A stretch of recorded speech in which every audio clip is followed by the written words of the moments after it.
From Studio 1A in Rockefeller Plaza, it's Today with Hoda and Jenna. It all starts right now. Hey, everybody. Welcome. It's Wednesday, the 24th day of July. Here we are. Let's go. You guys, Let's go. packing her bags. I mean, I don't know how to pack, especially for the Olympics like that. But yes. Let me tell you something.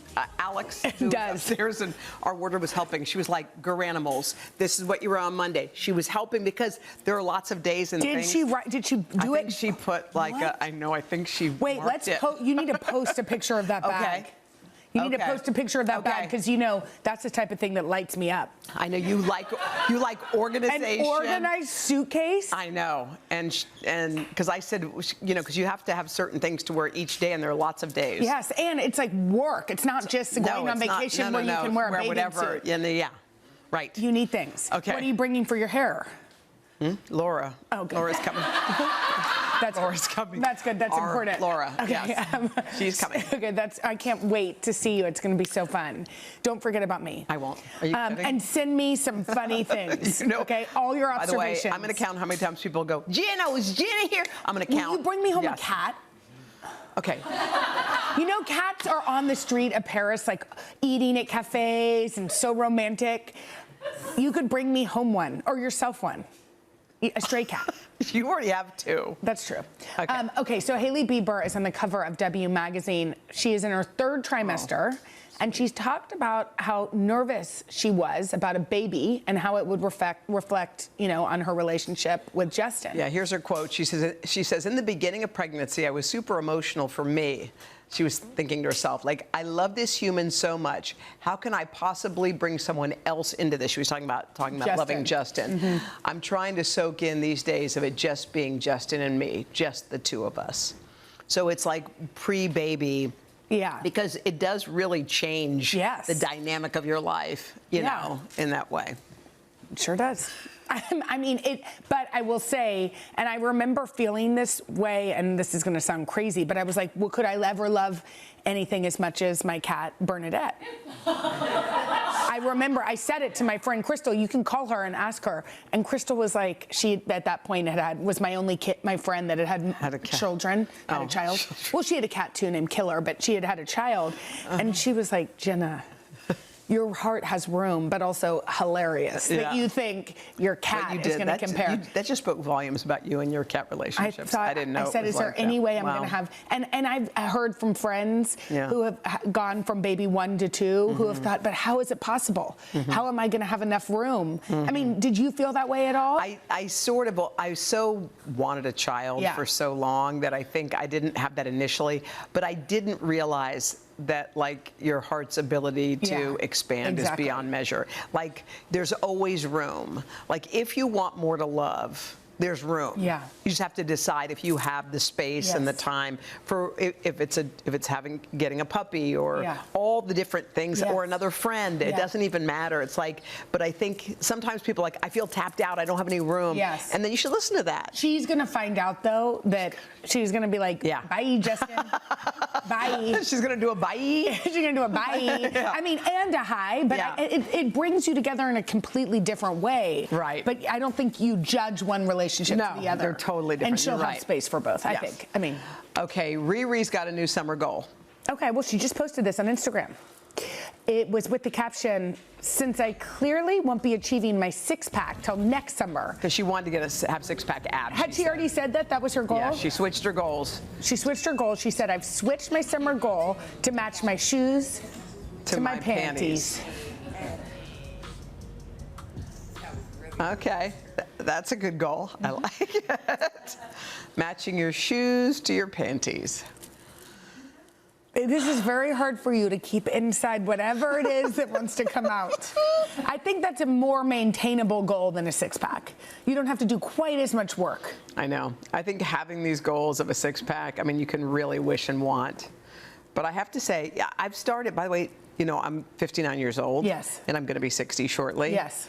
I like to exercise and be healthy, but I started yesterday to, like, you know how you have to reset and start again? Yes. I was feeling super energized, and I realized just how vibrant you can feel at this age. And I was sometimes after a week or so when you missed a couple workouts, yes. you're like, I don't care. And then you're tired, you don't sleep well, and then by the time a week goes, I worked out really hard right before my kids came home from camp. Yesterday?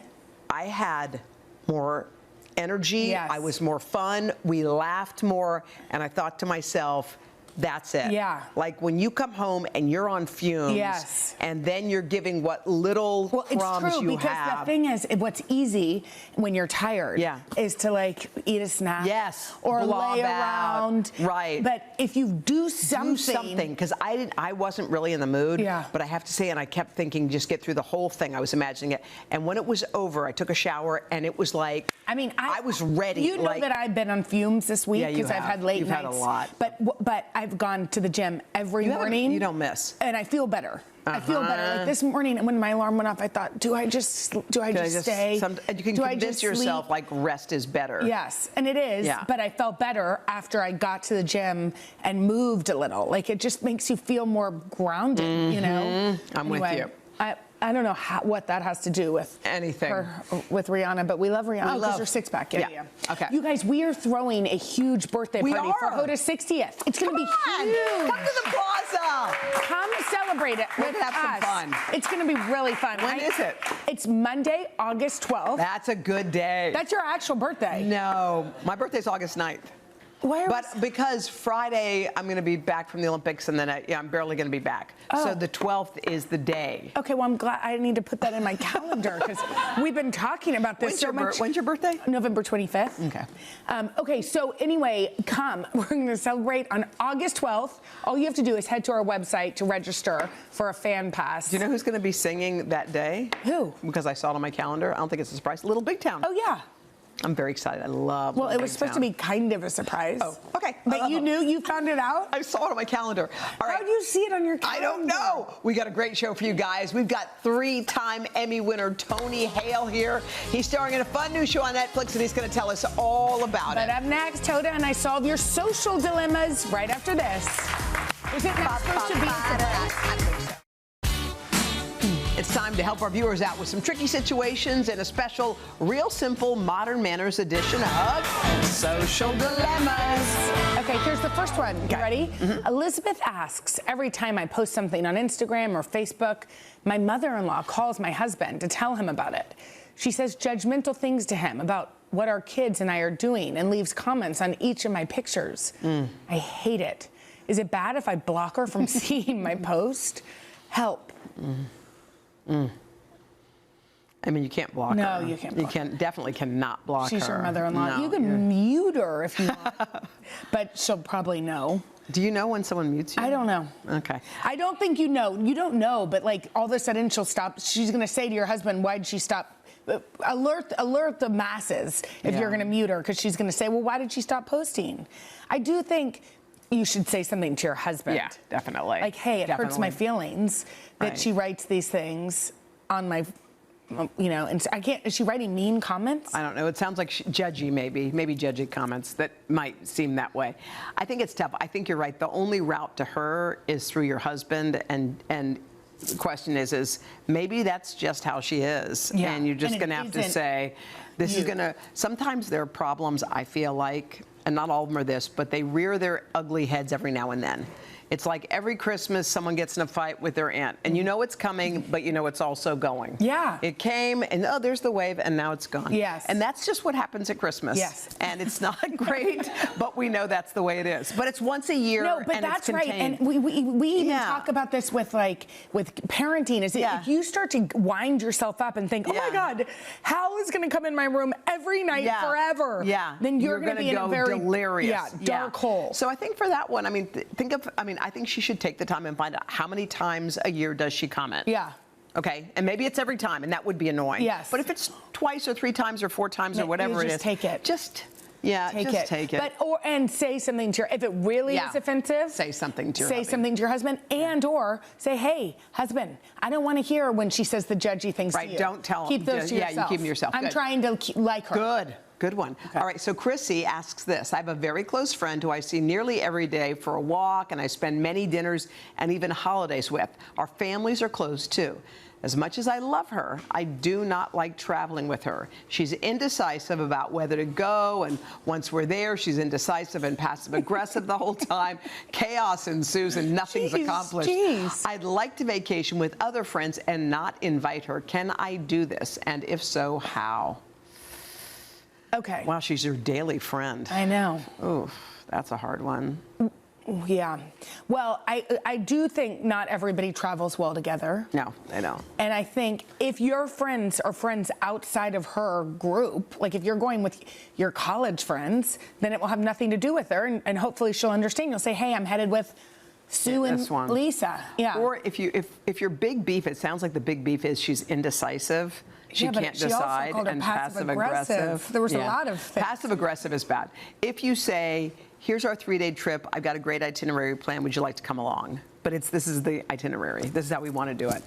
No, you can't do that. No, because she's still going to be passive-aggressive. I know. Just go with your other friends. Yeah. I think go with your other friends and maybe tell her way in advance. Guess what? Natalie and I are going to go on this trip. We've been talking about it. You understand. Because Natalie loves France. And, oh my gosh, here's one from Natalie. Oh, Natalie asks this. Yes. Okay. Let's say you have a guest over to enjoy your pool, and their blonde extensions turn green from the water.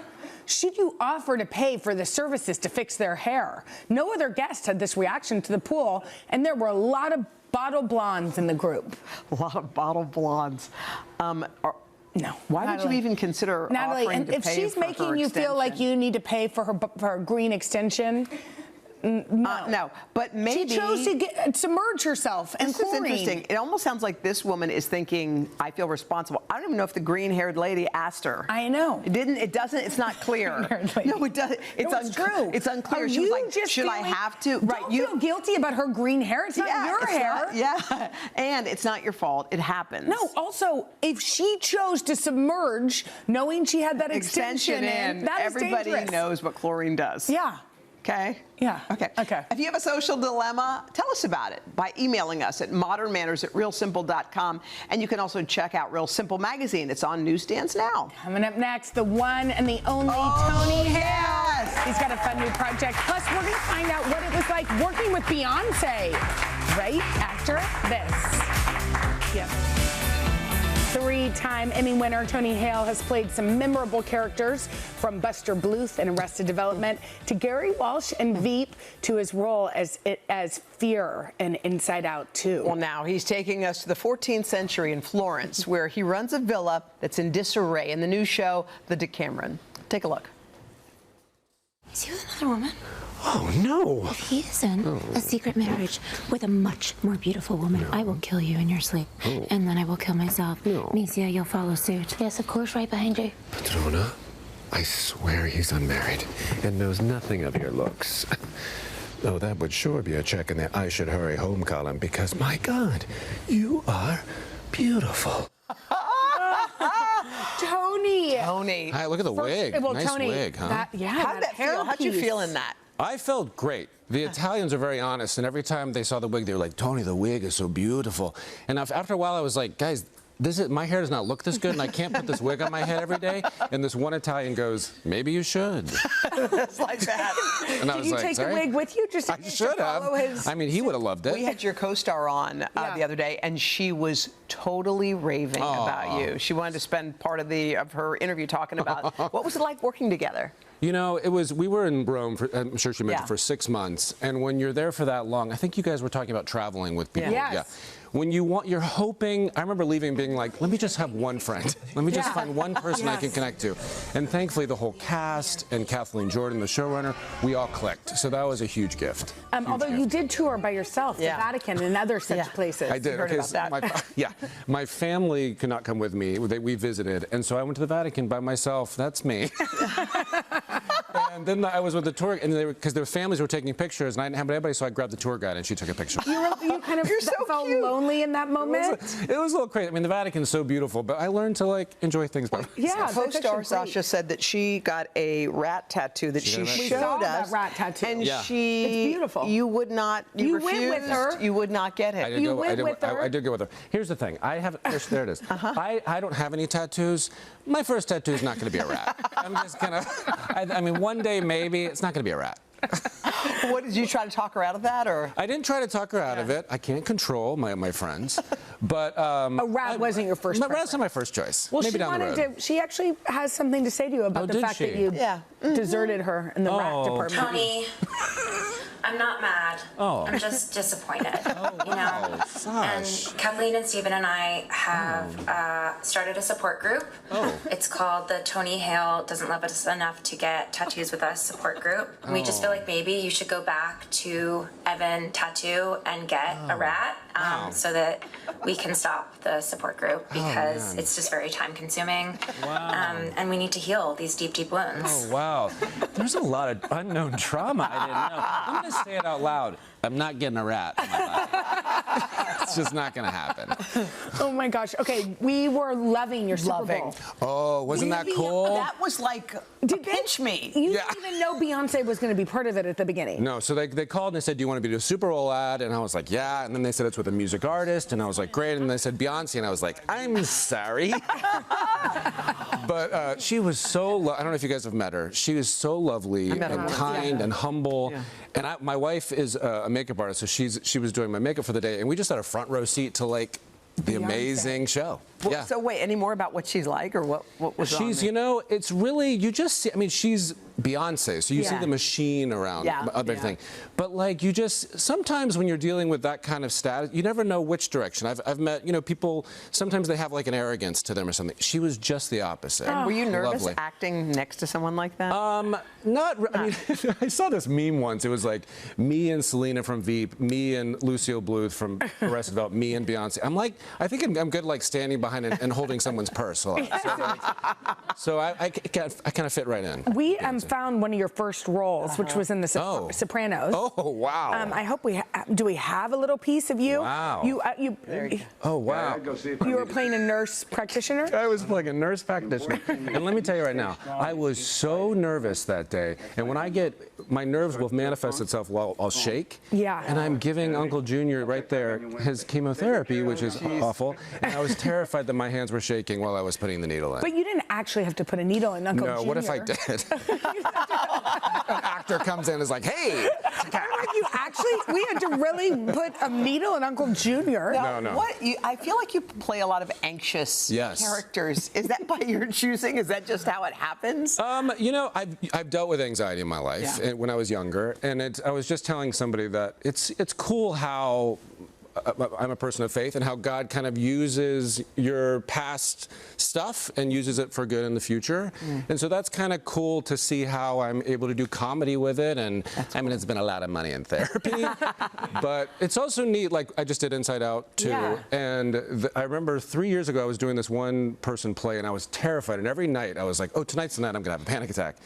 And this therapist said, hey, you know, whenever you hear yourself saying that or you feel those feelings, turn to the fear and be like, hey, I know you're trying to help me. I appreciate it. I'm going to go do the show and I'll be right back. Yeah. Oh, that's a good way to do it. And it was like the whole thing of like having a little more compassion to it rather than trying to push it away. Well, and I feel like, especially for men, you know, we're taught, like, be tough. Don't think about that. Sure. And you got advice, like, you can just act in fear. Yeah, and also kind of sometimes do it afraid. Yeah. It doesn't mean you don't do it. You're not going to feel this immediate peace all the time. You just keep walking, and then it kind of like, then you learn to kind of bring those emotions with you. It's such good advice for kids, really too, you know, because they're going to do things that costs a lot of money to get that advice. We gave thank you for giving it to us. All right, the Decameron, by the way, hits Netflix tomorrow. Thank you, Tony. Coming up next, thank you. How one couple fell in love twice. Hear their extraordinary story right after this.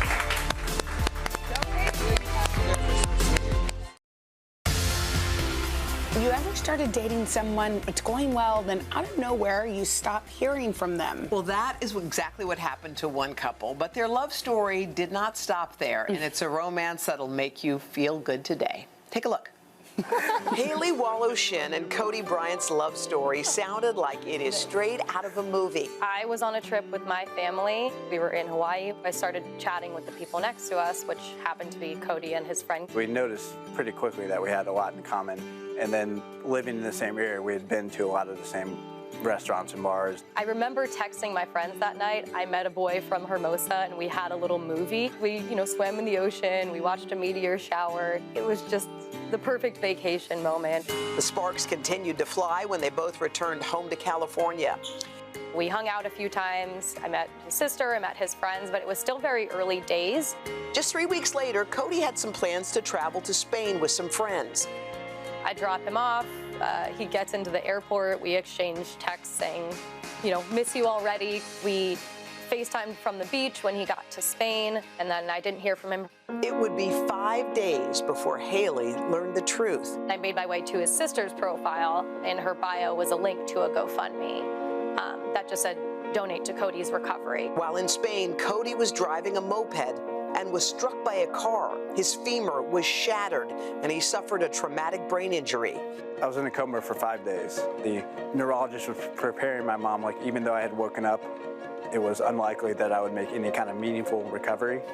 Due to his traumatic brain injury, Cody was left paralyzed on his left side and had lost his recent memories, including most of his time with Haley. I became inpatient doing full-time neurological rehab, which includes like occupational therapy, physical therapy, and speech therapy. I sent him a few messages. I'm so sorry I found out what happened. I hope, you're doing well. I was looking at my phone and saw like, whoa, I've been texting this girl a whole bunch. I must have really liked her.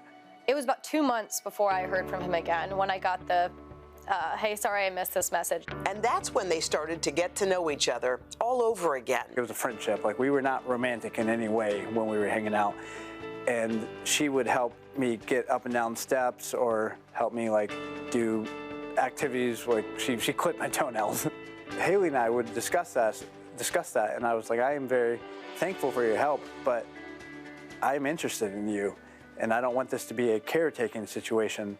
The pair officially started dating in March of 2023. They posted their love story on TikTok, where it went viral, people comparing it to the movie 50 First Dates, a rom-com involving short-term memory loss. What? I'm just joking around because of what we talked about yesterday. Yesterday? I've never even met you. Funny, I think I've seen 50 First Dates, but I don't remember it. So the irony in that, I haven't. I need to watch it. They were recently featured in People magazine, opening up about their incredible journey over the last 2 years.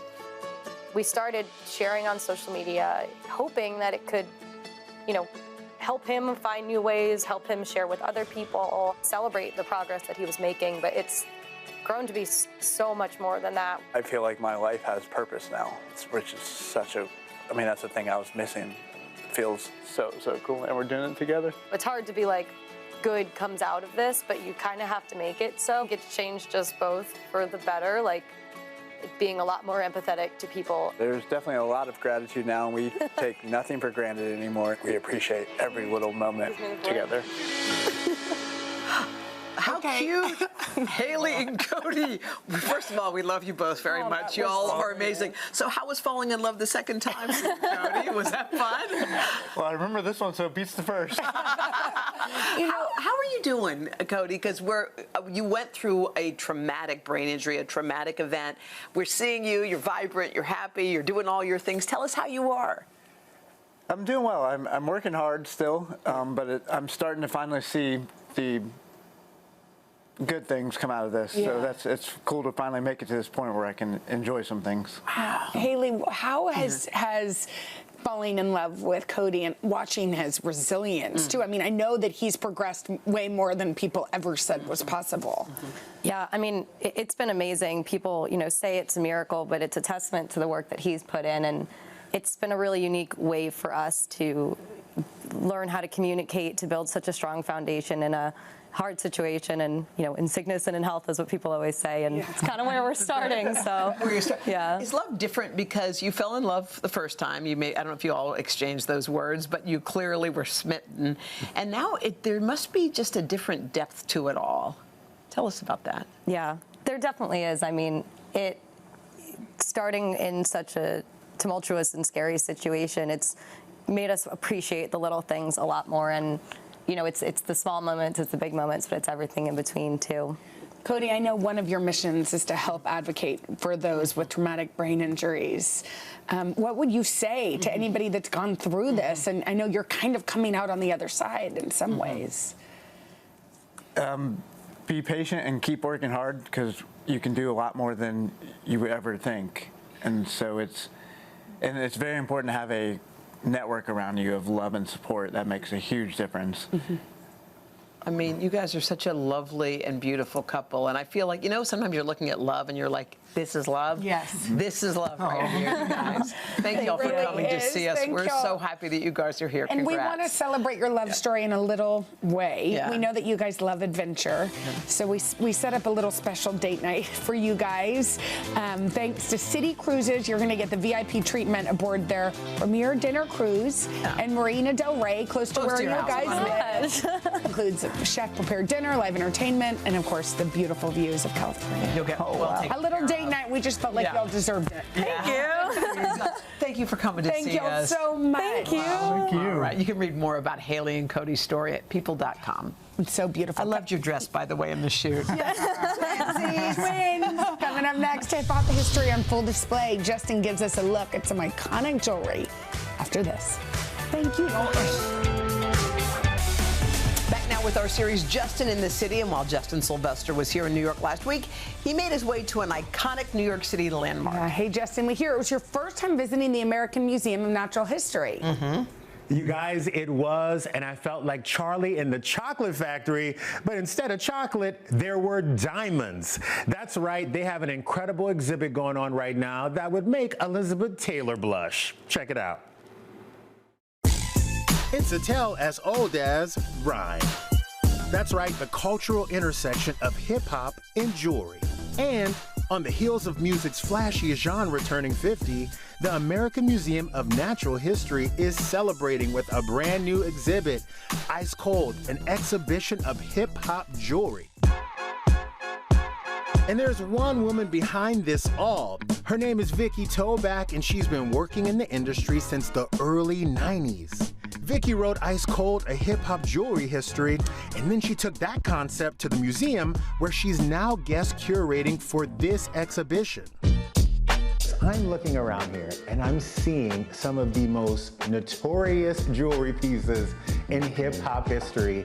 Do you just call up, I don't know, Cardi B and say, hey, can I have that diamond necklace that probably costs $250,000? Some artists were like, what? You want my jewelry for a year? You know, and it was hard too, because they still perform in the jewelry. We had a really great team of jewelers working on the show. So between kind of all of us, you know, You guys got $1 billion worth of jewelry. We got it across the line.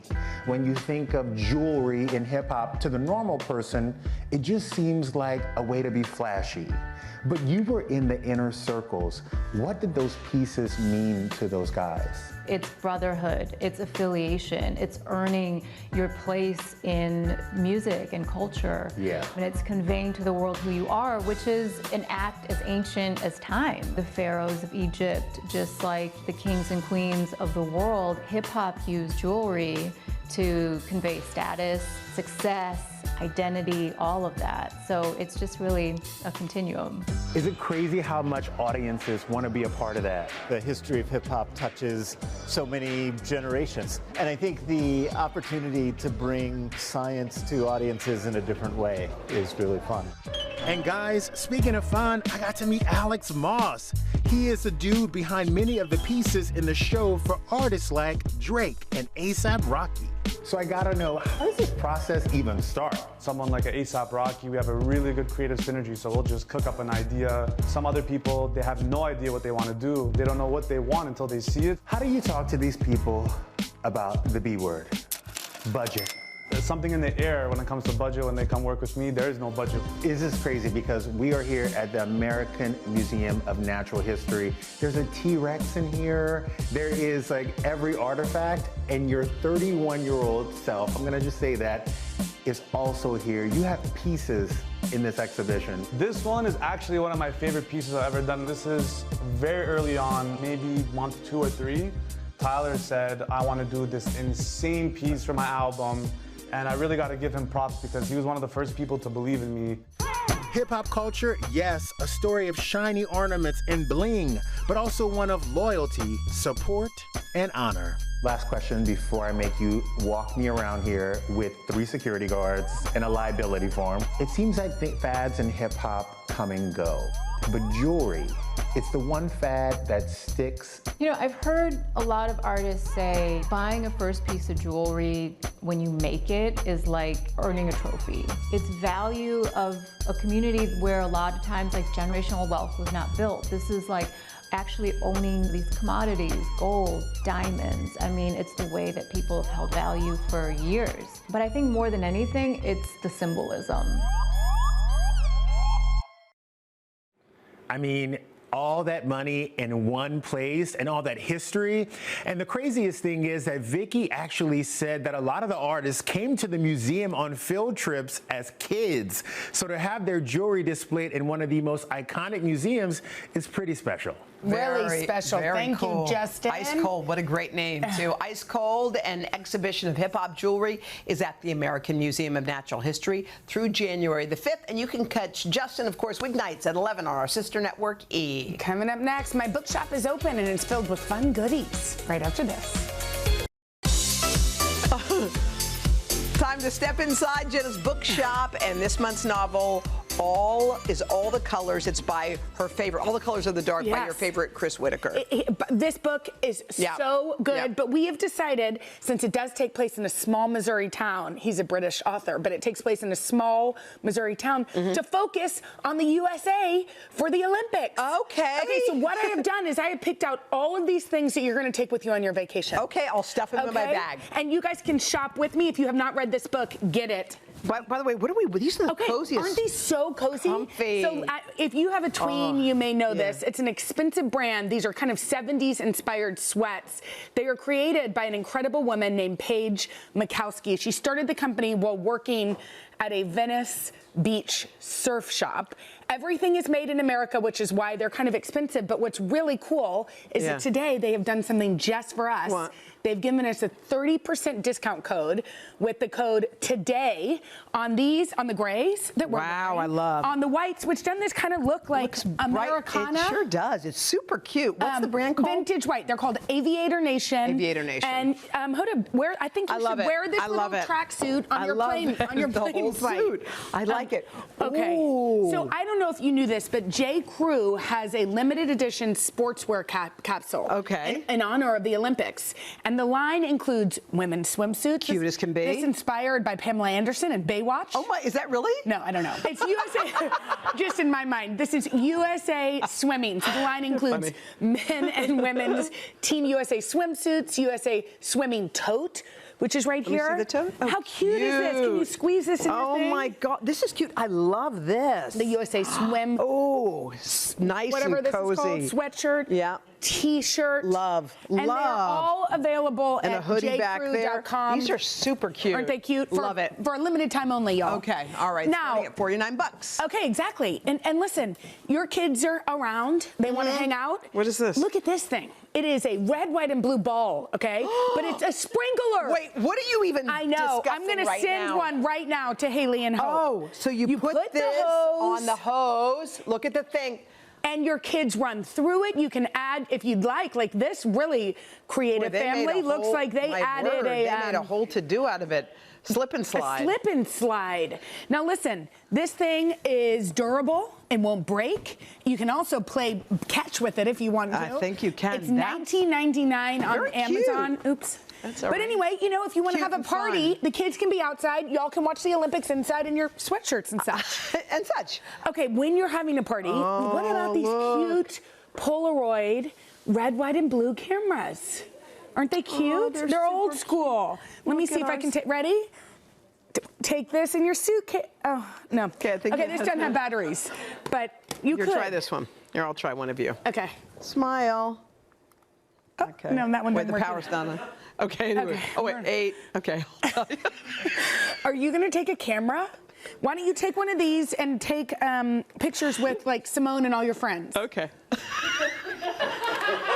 Okay, perfect. You can put that in your suitcase. Oh my God. Go to Polaroid. Okay, Oh. that's the beginning. Okay, we get it. Oh, there it is. There it is. Okay, Here yeah, I it think is. it needs light. Okay. Okay. Go to wait, Polaroid.com. They worked because look, some of our staff has taken pictures of themselves. Yeah, they're cute. And they do work. 'Cause they were testing out the camera. They work really nicely. They're cute. Okay, Just finally. Shake it like a Polaroid picture, girl. I'm going to need you to put these in your suitcase right now because evidently what's Where'd this happening. come from?